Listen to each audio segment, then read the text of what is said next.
বিয়ের মাত্র ৬ মাসের মাথায় নিভে গেল জীবন প্রদীপ। চিকিৎসকের অবহেলায় গৃহবধূর মৃত্যুর অভিযোগ। ফরিদপুরের চর ভদ্রাসন উপজেলার গৃহবধূ লামিয়ার পেটে ব্যথা অনুভব হলে জেলা শহরের আরোগ্য সদন বেসরকারি হাসপাতালে ভর্তি করা হয়। চিকিৎসকরা জানান তার অ্যাপেন্ডিসাইটিস ও পিত্তথলিতে পাথর রয়েছে, অপারেশন করতে হবে।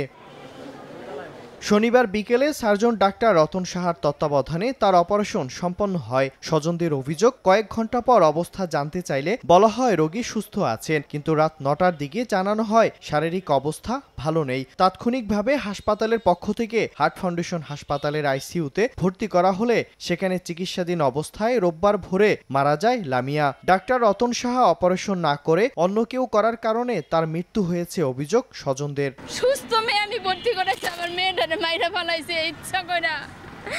আমার মেয়েটার মুখের দিকে আমি তাকাইতে পারি না, আমার মেয়েটার মাইরা কালো বানায় ফেলাইছে।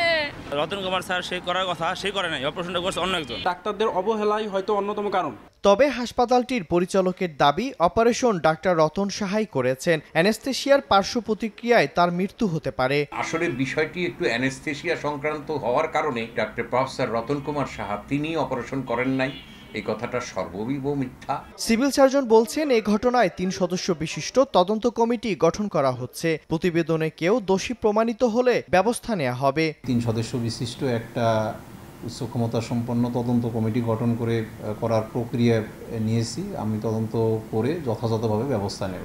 লামিয়া আক্তার ও হিমেল খানের পারিবারিকভাবে বিয়ে হয় মাত্র ৬ মাস আগে। সংসারের পাশাপাশি এইচএসসি দ্বিতীয় বর্ষের শিক্ষার্থী ছিল লামিয়া।